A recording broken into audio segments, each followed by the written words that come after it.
Police closed the case saying my sister ran away with her boyfriend, and everyone believed it but me. My parents, the neighbors, even their friends. They all nodded along when the police said, "It's young love. What can we do?" To everyone, all the evidence pointed to them running away. Both their cars were gone. Officers even found a bag with their clothes left out in a parking lot. But they didn't know Julie like I did. My sister had just gotten her acceptance letter to MIT, her dream school. She was 3 weeks away from her last regional track meet, something she'd been training months for. Julie didn't abandon things. She finished what she started. And her boyfriend Joseph was her biggest supporter. There was no reason for them to just disappear. But no matter how much I brought this up, no one would listen. Not even Joseph's brother Marco, who'd always shut me down saying, if the police said they left together, then they did. Just drop it. But how could I when the case was handled sloppily from the start? The lead officer barely asked any questions and insisted they'll be back with grandkids in a couple of years. When I had pressed him about checking their bank accounts or phone records, he waved me off and said runaways don't usually want to be found. He didn't even search Julie's room properly. Just glanced around and left. The police had closed the case in less than 48 hours. It just didn't sit well with me. So despite what everyone said, I decided to figure out what happened myself. I started asking Julie's friends what they remembered from that last week. 3 of them said the same thing. Julie and Joseph had been acting strange, jumpy, like they were scared of something. One friend said Julie acted distracted in class. Another said Joseph had stopped showing up to band practice when he'd never missed it, not even when he was sick. When I asked if they knew why, they just shrugged. I tried asking other people again. Neighbors, parents, even the officer in charge of the case. But every lead went nowhere. And it quickly felt like no one cared anymore. That everyone had moved on except for me. So after another week of dead ends, I wandered off to the secret playground Julie and I used to go to as kids, sat on the swings and just cried. But as I got up, I spotted it, writing on the swing set pole in black permanent marker. My heart stopped when I recognized the handwriting. It was Julie's. I was positive. No one else in the world placed a dot inside their P's and D's. I leaned close to read it. Help. Followed. Trouble. J plus J. Julie and Joseph. I started walking around the playground and found more notes scratched into the metal. Dates, initials, and a few random numbers and letters written over and over everywhere. I took pictures of everything and drove straight to Marco's house. I shoved my phone in his face. Clues. We can save Julie and your brother if we can figure this all out. He stared at the photos, and this time, he didn't call me crazy or turned me away. We spent hours going through the notes. The coordinates led to different locations around town. The dates matched up with when they disappeared. And then we deciphered it. A car plate number and 2 names. One of them was the lead officer who'd dismissed the case. Checkmate, I whispered, feeling more hopeful than ever. Marco and I decided to follow the officer's car the next evening. Most of the day went normally. His route literally just circled 4 streets over and over. But then, around 4 p.m., his car suddenly took a different turn, driving out of town and into the woods. We stayed far back and killed our headlights when he turned down a dirt road. The car stopped at a small house hidden in the trees. We parked behind shrubs and trees and crept closer, my heart racing hard against my chest. We walked over to the back of the house and peeked through a small basement window. That's when I saw them. Julie and Joseph tied to chairs. Hope you guys had a good sleep, the officer chuckled, walking around them. Tonight we're finally delivering you. We'll be taking your fresh young organs very soon. Aren't you happy? You'll be saving lives. He laughed at their scared expressions. Marco grabbed my arm. I know what you're thinking, but don't. Let's call the real police and leave it to them. I yanked my arm back. No, I'm done relying on them. We're saving them now. You're insufferable, he shook his head. And you're welcome, I replied. We waited until the officer and the other guy went upstairs. Then we broke open the locked outdoor basement entrance and climbed through. Julie's eyes went wide when she saw us. I grabbed the officer's keys off a hook by the door and cut the zip ties with the serrated end. We ran out the basement just as footsteps started getting close and dashed towards our car. Julie and Joseph had fallen asleep on the ride to the police station, exhaustion clear on their faces. We burst into the station and told them everything. The house, the woods, the organ operation. They instantly sent a team to search for the house and officers. But by the time they got there, the house was empty, and the 2 men had escaped. However, 2 days later, I spotted him at the place I least expected it. He grinned at me and held up a red flower. Full story on channel linked below. I stood frozen in the parking lot outside the grocery store, my shopping bag slipping from my hand and hitting the pavement. The corrupt officer grinned at me from maybe 20 feet away, holding up a single red flower like it was some kind of sick trophy. My fingers fumbled for my phone in my jacket pocket, shaking so bad I almost dropped it. I pressed Marco's contact and lifted it to my ear, not taking my eyes off the officer for even a second. He tilted his head at me, that grin getting wider, then turned and walked away into the crowd of shoppers heading toward their cars. Marco picked up on the second ring, and I forced the words out past the tightness in my throat, telling him where I was and what just happened. He said he'd be there in 10 minutes and told me to get inside my car and lock the doors.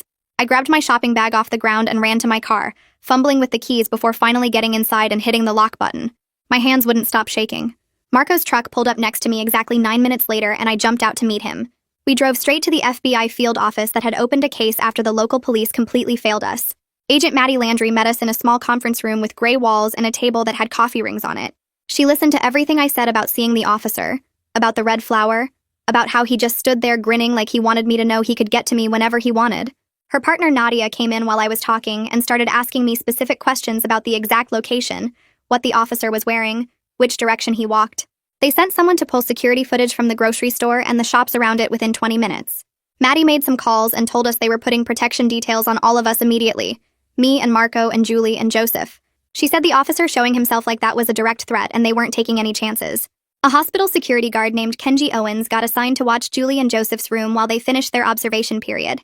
2 FBI agents started rotating shifts outside my house, and another team did the same at Marco's place.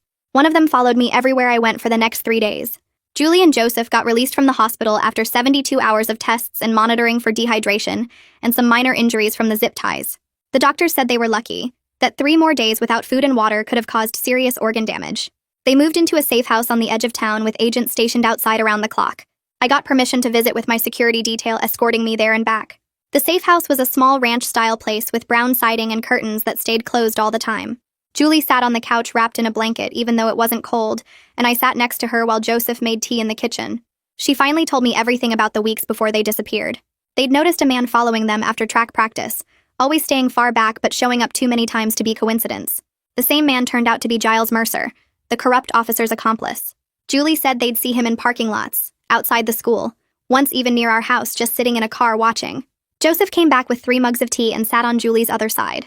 He explained how they went to the police station to report the stalking, scared and hoping someone would help them. The corrupt officer himself took their report, wrote everything down, then told them it was probably just paranoia from stress about college and graduation. He said young people often imagine things when they're under pressure. 2 days after that police visit, someone grabbed them in a parking lot after Julie's evening run. She'd stopped to stretch near her car and Joseph was waiting inside it. They felt a sting in their necks, saw a man's face for just a second, then everything went black.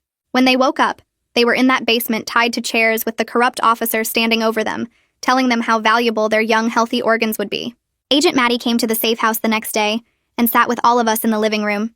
She explained that the red flower was a signature used by a trafficking network operating across 3 states. The corrupt officer showing it to me wasn't random or stupid.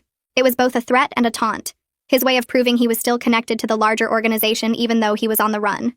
The flower meant they were still watching, still operating, still dangerous. Maddie said they were working with other field offices to map out the entire network and shut it down completely. Nadia's forensic team had spent days processing the hidden house in the woods where we found Julie and Joseph. She came by the safe house that same afternoon with a thick folder of reports and photos. The DNA evidence revealed at least 6 other victims had been held in that basement over the past 2 years. Blood samples, hair, skin cells, all cataloged and matched to missing persons reports from surrounding counties. The FBI realized this trafficking ring had been operating way longer than anyone suspected, protected the whole time by the corrupt officer using his position to shut down investigations and cover up disappearances. I went back to the school on Monday with one of my security detail agents following me in an unmarked car. Walking through the hallways felt wrong with everyone staring and whispering. Teachers pulled me aside between classes to say they were glad Julie was safe and ask if I needed extensions on assignments. My classmates were split between treating me like some kind of hero who saved her sister and treating me like I'd brought danger into our town. Sarah Choi, who I'd known since elementary school, actually crossed to the other side of the hallway when she saw me coming. But Janeth Rodriguez hugged me and said what I did was brave. I just wanted everything to feel normal again. But normal was gone and wasn't coming back anytime soon. Marco stopped by my house every evening that week, usually around 7 when his classes and my homework were done. He looked tired all the time, dark circles under his eyes like he wasn't sleeping. He told me he couldn't stop thinking about how he'd shut me down at the beginning, how he'd dismissed everything I said about Julie and Joseph not running away. If he'd listened sooner, maybe they wouldn't have suffered as long. I told him we got them back and that's what mattered, but I could see the guilt eating at him. He started spending hours at the FBI field office reviewing evidence and creating timelines that connected different victims and locations. Maddie said his pattern recognition skills were actually helping them see connections they'd missed, that his timeline of the corrupt officer's patrol routes matched up with when several victims disappeared. Marco threw himself into the investigation like if he worked hard enough, he could make up for not believing me sooner. The next day, the station captain called a press conference at City Hall. I watched it on the local news channel with my parents standing behind the couch. The captain looked tired, older than I remembered from the few times I'd seen him around town. He stood at a podium with microphones pointed at him and admitted the department had failed Julie and Joseph. He said the investigation was handled wrong from the start, and that everyone who worked closely with the corrupt officer was being put on leave while the FBI looked into what they knew. He promised full cooperation with the federal investigation and said new protocols would be put in place for missing persons cases. My mom squeezed my shoulder when he finished talking. That afternoon, Agent Maddie brought someone new to the safe house where Julie and Joseph were staying. She introduced him as Joe Landry, her retired detective father who'd worked major cases for 30 years before he left the force. He had gray hair and wore reading glasses that he kept pushing up his nose while he reviewed all the evidence spread across the dining room table. He studied the photos from the hidden house, read through witness statements, and looked at the timeline Marco had created connecting different disappearances. After 2 hours, he told Maddie the trafficking network had to have contacts inside hospitals, morgues, and medical transport companies across the whole region. He pointed to specific details in the reports that showed someone with medical knowledge was coordinating everything. That night, I couldn't sleep. Every time I closed my eyes, I saw the corrupt officer's face grinning at me in the parking lot, holding that red flower like it was some kind of sick joke. I woke up 3 times in a panic, my sheets soaked with sweat, convinced I heard footsteps outside my window. The 3rd time, my dad came into my room and sat on the edge of my bed until I calmed down. The next morning, a security company came to install cameras around our house and sensors on all the doors and windows. My dad started sleeping on the couch near the front door with his phone on the coffee table, ready to call for help if anything happened.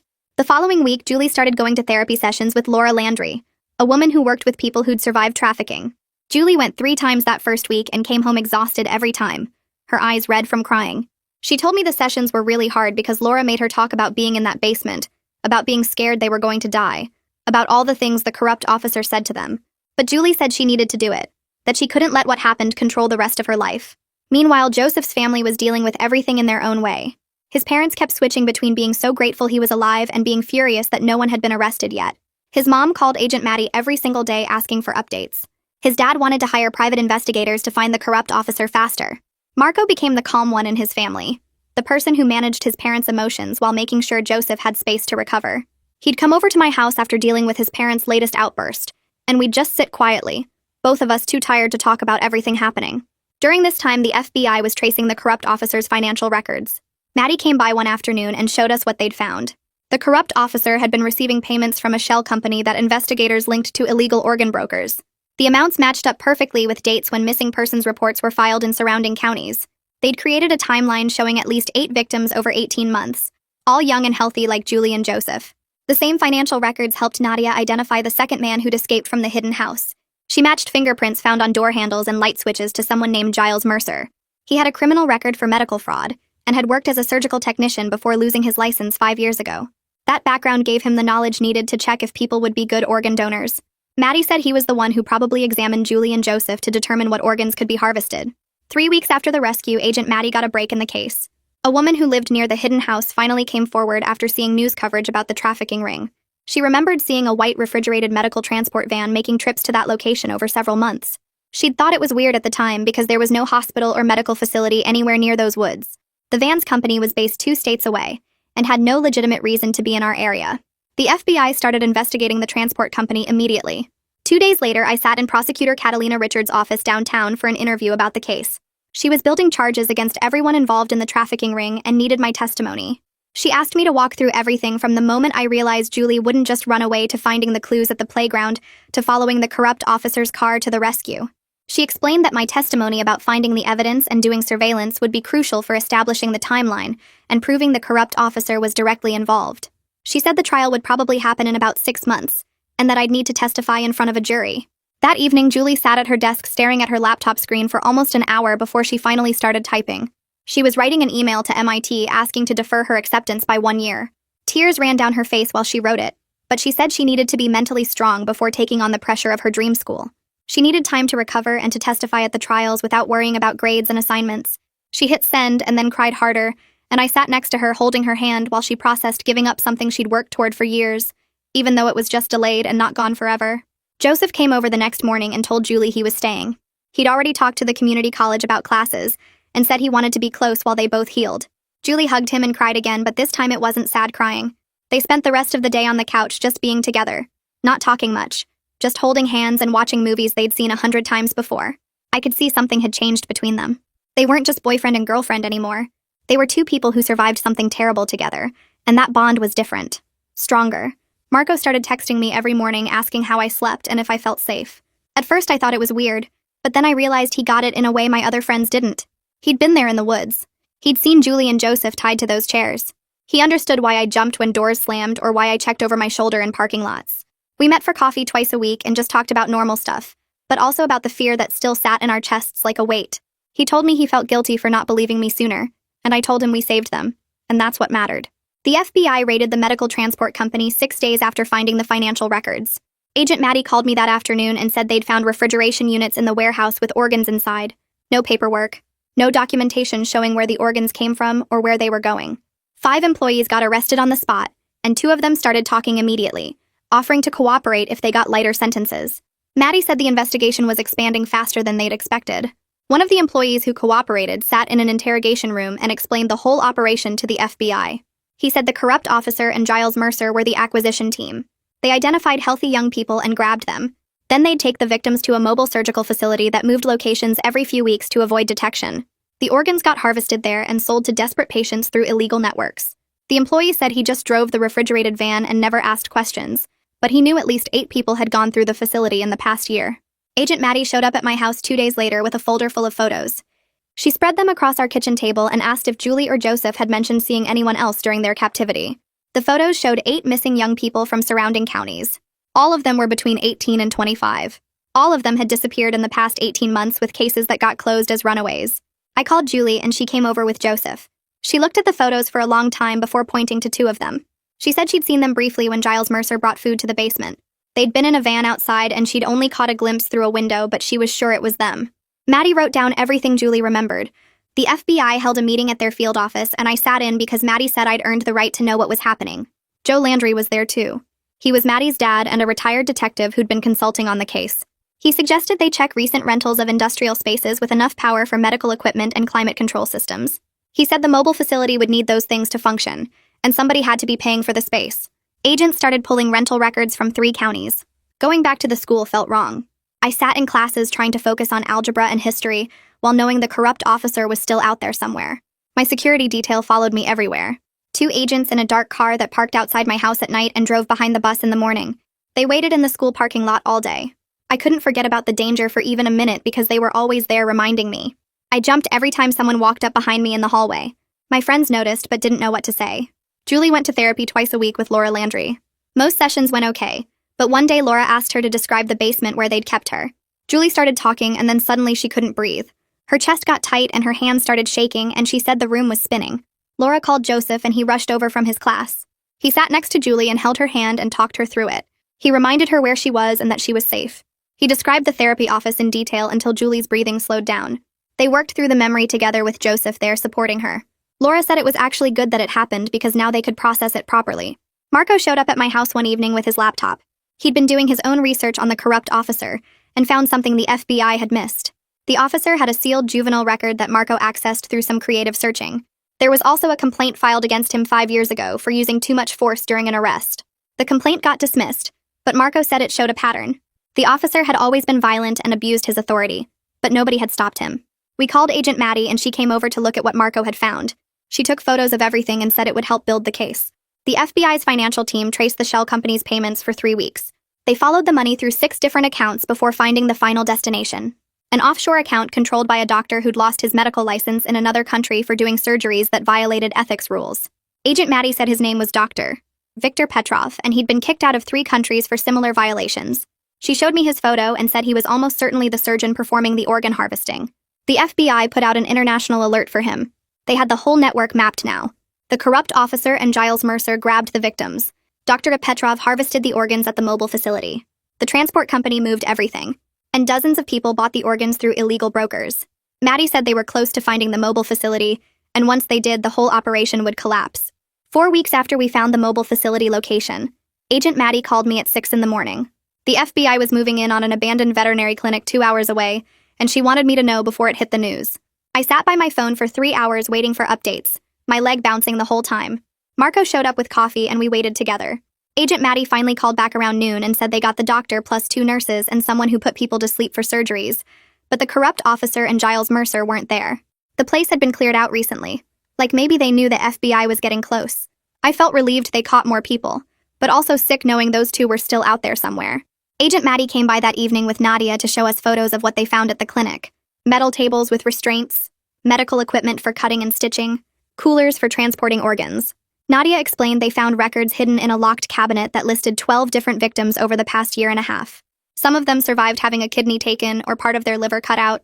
Others died right there on the table, and Nadia said investigators were still trying to figure out where the bodies ended up. I looked at the list of names and felt my stomach twist. Julie and Joseph were supposed to be numbers 13 and 14.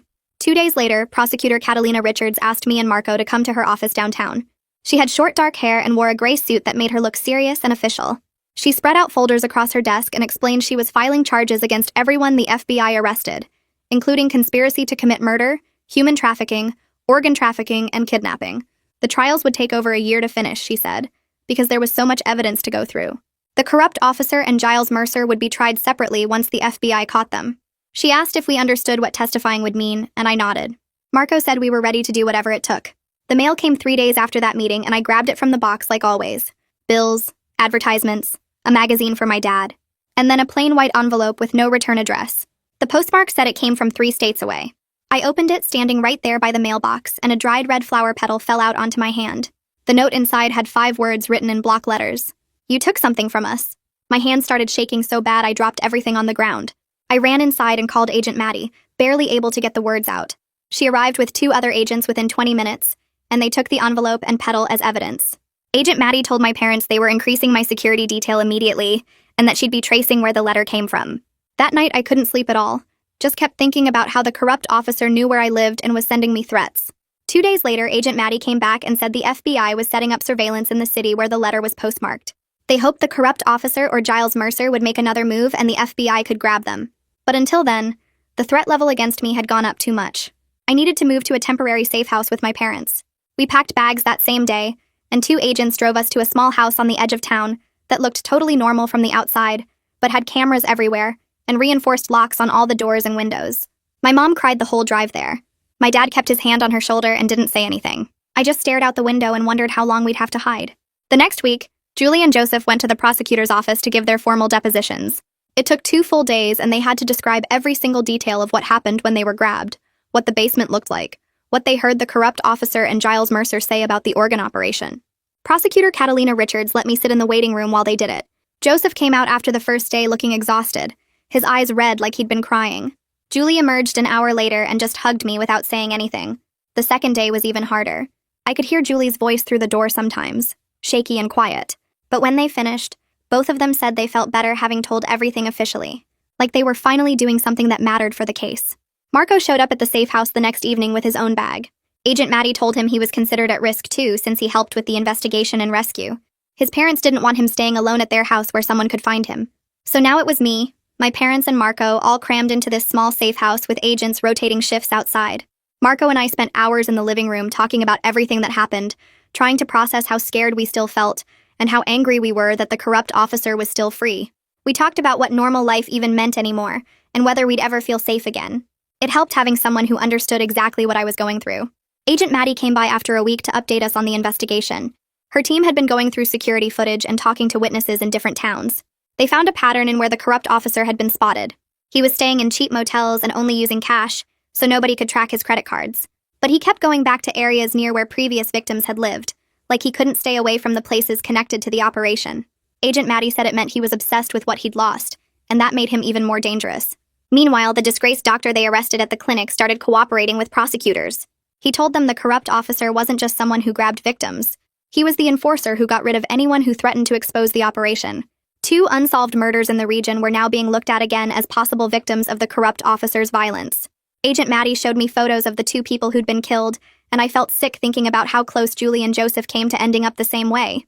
After hearing all that, I started having sessions with Laura too. She was the same therapist Julie was seeing, and she specialized in helping people who'd been through bad situations.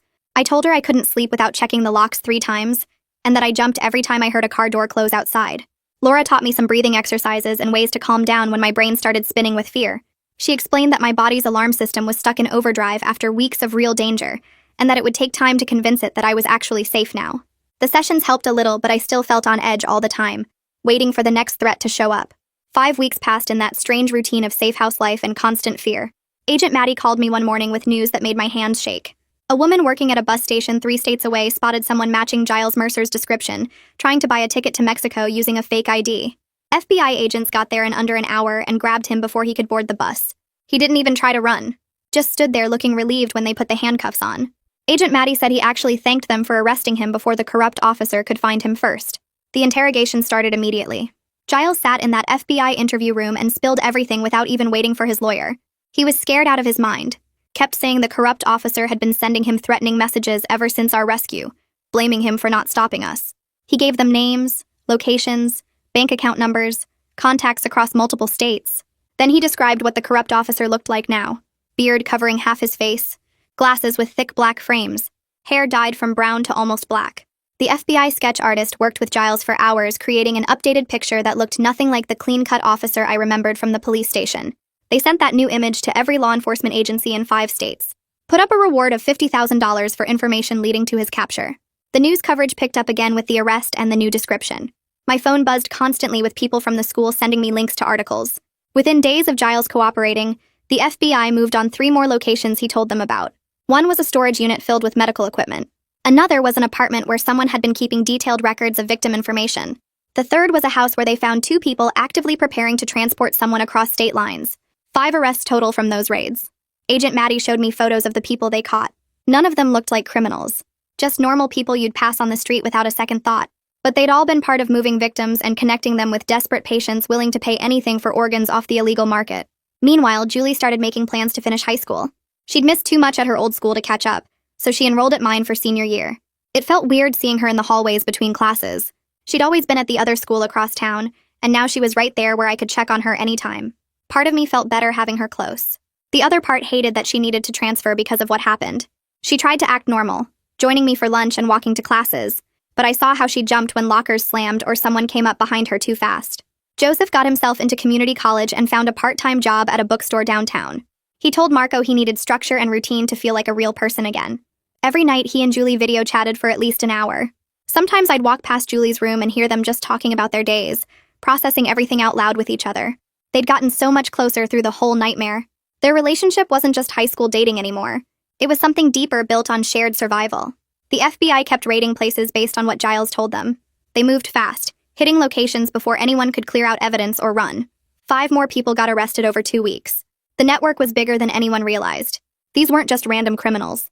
They had connections in hospitals, transport companies, even funeral homes that helped dispose of evidence. The whole system had been running for years right under everyone's noses. Prosecutor Catalina Richards called us in for a meeting at her office. She spread out files across the conference table showing all the arrests and evidence they'd collected. Her voice was confident when she told us the case was strong enough to guarantee convictions for everyone they'd caught. Even without the corrupt officer in custody, she had enough to put away the doctor, Giles, and everyone else involved in the trafficking network. But then her expression got serious. She said the corrupt officer remained their top priority because he was the most dangerous. He'd killed before to protect the operation, and wouldn't hesitate to do it again. A journalist contacted me through the FBI asking for an interview about the case. I agreed, but only if it stayed anonymous. We met at a coffee shop with Agent Maddie sitting nearby for security. The journalist had kind eyes and listened carefully while I talked about trusting your gut when someone you love goes missing. I told her how everyone dismissed my concerns, and how the police closed the case without really investigating. I wanted other families to know they should push back when something doesn't feel right. Don't just accept easy explanations that don't match who the person really is. The article came out a week later and people started sharing it everywhere online. Marco showed me his phone with the story pulled up. He'd been doing his own thinking about the future. He told me he was applying to criminal justice programs at different colleges. Watching the FBI work showed him what good police work actually looked like. He wanted to be part of fixing the system instead of just complaining about the corrupt officers who broke it. His applications talked about his brother's kidnapping and how it changed what he wanted to do with his life. 6 weeks after our rescue, everything changed again. A state trooper 3 states away pulled over a car for a broken taillight, just a routine traffic stop on a Tuesday afternoon. The driver handed over his license and the trooper walked back to his patrol car to run it. That's when he saw the FBI bulletin with the updated sketch. He looked at the license photo, looked at the sketch, looked at the man sitting in the car ahead of him. Then he called for backup and approached with his hand on his weapon. The corrupt officer tried to reach for something, but 3 more patrol cars arrived before he could move. They pulled him out and cuffed him right there on the side of the highway. Agent Maddie called me the second she got word. Her voice had this edge of relief mixed with satisfaction when she told me it was finally over. The corrupt officer was in custody, and this time there was no way he was getting out. The news broke the next morning.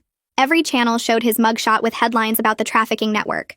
Reporters stood outside the courthouse talking about victims and organ harvesting, and how a corrupt cop had protected it all for years. My phone buzzed with texts from people I hadn't heard from in months, everyone suddenly wanting to know details. Agent Maddie called me that afternoon and asked if I wanted to attend her press conference. I said yes immediately. She held it at the FBI field office with cameras everywhere and reporters shouting questions. Agent Maddie stood at the podium and explained how the investigation had worked, how they'd tracked down everyone involved, how the network had operated across 3 states. Then she looked right at the camera and talked about me. She said the case only got solved because I refused to give up on Julie, because I trusted my gut when everyone else said to let it go, because Julie had left those clues at the playground knowing someone would find them. Hearing her say that made something tight in my chest finally loosen. The arraignment happened 3 days later. Marco picked me up early and we drove to meet Julie and Joseph at the courthouse. We all wanted to see him in custody, wanted to watch him stand in front of a judge and answer for what he did. The courtroom was packed with reporters and FBI agents and families of other victims. We sat in the 3rd row and waited. Then they brought him in wearing an orange jumpsuit with his hands cuffed in front of him. He looked smaller somehow, less scary than when he'd been free and hunting us. His eyes scanned the courtroom and landed on us.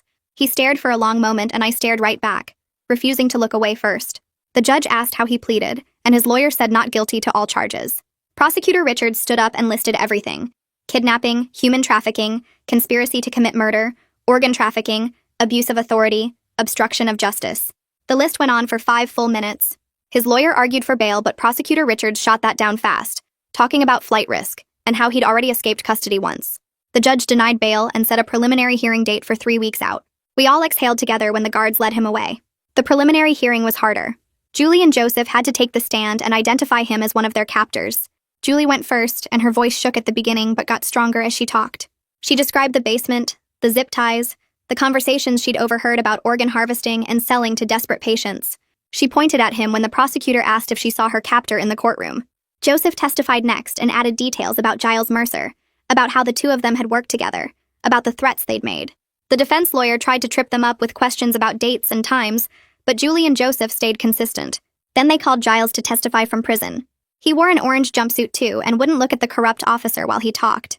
Giles described how they'd selected victims, how they'd used the cops' authority to cover tracks, how they'd moved Julie and Joseph between locations to avoid detection. The judge listened to everything and ruled there was enough evidence to proceed to trial on all charges. Prosecutor Richards smiled when the judge said attempted murder and organ trafficking charges would stand. 2 weeks after the preliminary hearing, Agent Maddie invited all 4 of us to the FBI field office. She led us into a conference room where certificates were laid out on the table. They were civilian commendation letters recognizing our role in exposing the trafficking operation. Agent Maddie shook each of our hands and said we'd saved lives by refusing to give up, by following the clues, by being brave enough to conduct that rescue. She said the FBI was closing the investigation now that everyone major was in custody, but the case would never have been solved without us. Marco kept staring at his certificate like he couldn't believe it was real. Julie folded hers carefully and tucked it in her bag. Joseph just smiled and thanked Agent Maddie for everything she'd done. I looked at mine and thought about that day at the playground when I'd found Julie's messages, about how close we'd come to never finding them at all. The next Monday, I returned to the school without a security detail for the first time in 2 months. Walking through the parking lot alone felt strange, like I'd forgotten how to do it. My friends met me at my locker with balloons and a welcome back banner they'd made. It was embarrassing and perfect at the same time. Teachers pulled me aside throughout the day to say they'd give me extensions on everything I'd missed. Some of them hugged me and said they were proud of how I'd fought for Julie. At lunch, my friends wanted to hear everything, but I kept it brief, just hitting the main points. Normal felt good after so long living in fear. Julie started physical therapy the same week to rebuild the strength she'd lost during captivity. Her legs had gotten weaker from being tied up and then lying in a hospital bed. The track coach came to our house and talked to her about modified training. He said if she worked hard, she could compete at state level next spring before starting at MIT. Julie's eyes lit up at that goal. She started going to therapy 3 times a week, doing exercises to strengthen her muscles and improve her endurance. I'd watch her sometimes in the backyard running laps, pushing herself even when she was tired. She was getting faster every week. Joseph wanted to do something special for Julie to celebrate her decision to keep chasing her dreams despite everything. He organized a small gathering at his house with their closest friends, just pizza and music and people who cared about them. I went with Marco and we hung out in the kitchen while Julie and Joseph sat on the couch with their friends. Everyone was relaxed and laughing, making jokes and sharing stories. It was exactly the kind of normal evening they both needed after months of trauma. Julie kept smiling and leaning into Joseph, and he kept his arm around her shoulders like he was afraid to let go. Marco and I started meeting every week after that to talk about how we were processing everything. We'd get coffee or walk around the park and just decompress. He was the only person who really understood what it had felt like to find that house in the woods, to see Julie and Joseph tied up, to run through the dark knowing we might not make it out. We talked about the nightmares we still had and the ways we jumped at sudden noises. Having someone who got it without needing explanations helped more than I'd expected. 7 months after the rescue, the trials finally began. Prosecutor Richards had spent all that time building her case, organizing evidence, preparing witnesses. The disgraced doctor went first since his charges were the most serious. The trial lasted 2 weeks, and I attended every day I could. Prosecutor Richards walked the jury through 12 victims who'd been processed through the operation. She showed medical records and DNA evidence and testimony from survivors. The doctor's lawyer tried to argue he'd been coerced, but the evidence was too strong. The jury convicted him on all counts, and the judge gave him life in prison without parole for his role in multiple deaths during organ harvesting. Giles Mercer's trial was shorter because he'd already agreed to plead guilty in exchange for testifying against the corrupt officer. He stood in front of the judge and admitted to kidnapping, conspiracy, and trafficking. Then he took the stand to describe how the corrupt officer had run the whole operation. Giles talked about victim selection, about how they'd target healthy young people with no strong family connections who wouldn't be missed right away. He explained how the corrupt officer used his badge to dismiss missing persons reports and close cases fast. He described the threats the officer had made when anyone got too curious. The judge sentenced Giles to 25 years, and he was led away looking relieved it wasn't worse. The corrupt officer's trial started 2 weeks later and lasted 3 full weeks. I sat in the courtroom every single day I could, watching as the prosecutor laid out all the evidence against him. Julie testified on the 5th day, walking to the witness stand with her head up and her voice steady. She described the basement, the zip ties cutting into her wrists, the threats he made about harvesting their organs. She never looked at him once during her testimony, just stared straight ahead and answered every question clearly. Joseph testified the next day, explaining how they'd tried to report being followed, and how the corrupt officer himself had taken their report and dismissed it. He talked about waking up in that basement, about hearing the officer laugh while describing what he planned to do to them. The jury listened to every word, some of them looking sick as the details piled up. I testified on day 8, bringing the photos of Julie's messages from the playground. I explained how I'd found each clue, how Marco and I had decoded the coordinates and license plate, how we'd followed the officer to that house in the woods.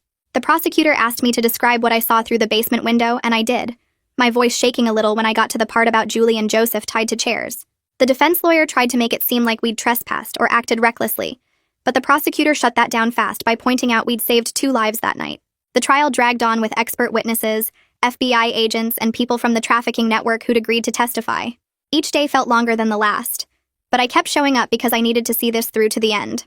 The jury got the case on a Friday afternoon, and we all waited through the weekend, nobody sleeping much or able to focus on anything else. Monday morning, they came back with a verdict. Guilty on every single count, including kidnapping, human trafficking, conspiracy to commit murder, and abuse of authority. The courtroom stayed quiet while the judge read the sentence. Life in prison without any chance of parole. The judge said the corrupt officer's betrayal of public trust made his crimes especially terrible, that he'd used his badge to hurt people he was supposed to protect.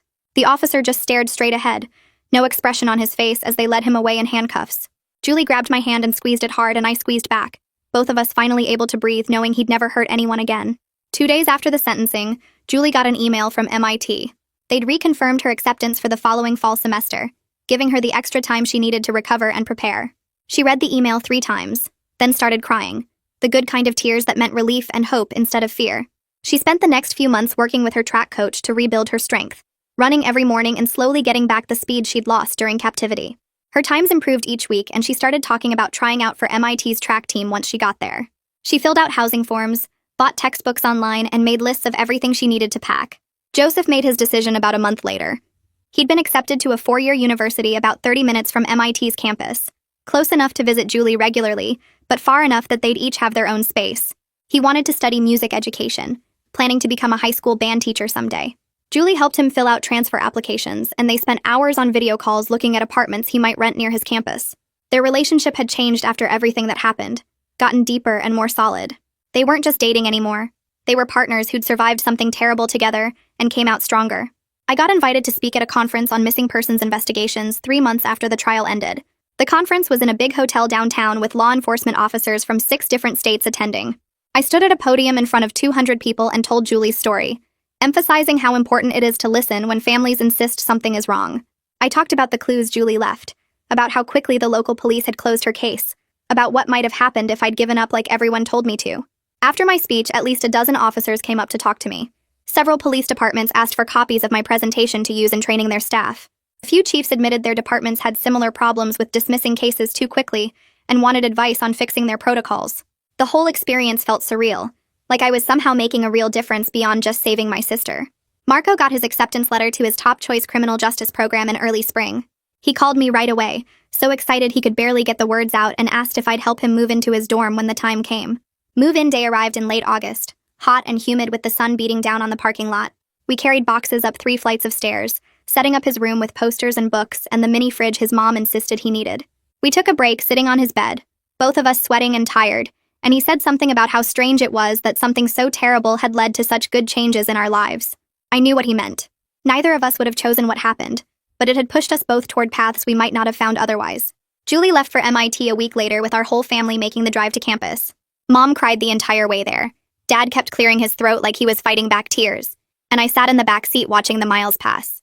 We helped Julie move into her dorm, meeting her roommate and hanging pictures on the walls and making sure she had everything she needed. When it was time to say goodbye, Julie hugged each of us for a long time. She promised to call every day at first, and I promised to visit once she got settled into her routine. We both knew our bond was even stronger now than it had been before, forged through the worst experience of our lives and the relief of surviving it. I started my senior year of high school 2 weeks later feeling completely different from I had the year before. I walked into classes with confidence, knowing I could trust my instincts and make things happen when I needed to. My college essays practically wrote themselves, all of them focused on advocacy and criminal justice reform and the importance of never giving up on people you love. Teachers who'd known me since freshman year commented on how much I'd changed, how I seemed more focused and determined. I applied to schools with strong criminal justice programs, already planning a career path that would let me help other families like mine. Agent Maddie called me in October with news about policy changes. The FBI's investigation into Julie's case had led to new rules for how local police departments handle missing persons reports. Now there were mandatory review protocols and outside oversight when cases got closed quickly, especially if families were raising concerns. She said Julie's case would help protect other families from similar failures, that the changes would probably save lives. Hearing that made everything we'd been through feel like it mattered beyond just our own family, like maybe some good really could come from something so terrible. Joseph started at his new university and joined an advocacy group for trafficking survivors within the first month. He used his experience to help other people navigate trauma and recovery, running support group meetings and speaking to classes about recognizing the signs of trafficking. He and Julie video chatted every single day, sometimes for hours, maintaining their connection despite going to different schools. He visited her campus most weekends, and she took the train to see him when she could. They were building a life together slowly, both of them healing while supporting each other's dreams and goals for the future. 1 year after the rescue, my parents hosted a celebration dinner at our house with Joseph's family joining us around the big dining table. Julie looked healthy and strong, her MIT sweatshirt worn with pride as she talked about her engineering classes and the friends she'd made on campus. Joseph sat beside her, their hands linked on the table, and he shared stories about his music education program and the student orchestra he'd joined. Marco arrived late from his criminal justice classes, apologizing as he squeezed into a chair and immediately started asking Julie and Joseph about their semester. My acceptance letters were spread across the kitchen counter, scholarships from 3 different schools that wanted me for their advocacy programs. Mom kept tearing up every time someone mentioned how far we'd all come, and Dad raised his glass multiple times to toast our resilience and healing. The dinner felt different from our old family gatherings, marked by an awareness of how close we'd come to losing everything, but also filled with genuine joy about the futures we were all building. After everyone left, I drove to the secret playground alone, parking in the same spot I'd used that day when I was desperate and crying on the swings. I walked over to the swing set pole and ran my fingers across the metal where Julie had written her coded messages in black permanent marker. The words had faded over the year, worn away by weather and time, but I could still make out traces of her distinctive handwriting with the dots inside the P's and D's. I sat on the swing and pushed off gently, looking around at the playground that had changed everything. This place had given me the clues I needed when everyone else had given up, when the corrupt officer had dismissed the case and our parents had accepted the runaway story. Julie's desperate messages scratched into metal had saved her life, and Joseph's life, had exposed an organ trafficking ring, had led to policy changes that would protect other families. I thought about how close I'd come to giving up myself, how easy it would have been to listen to Marco's initial dismissal, or the officer's wave off, or everyone's insistence that they'd just run away together. But I'd trusted my instincts about my sister, had refused to accept explanations that didn't fit the person I knew, had kept searching when it seemed pointless. That decision, that refusal to give up on someone I loved, had literally saved lives.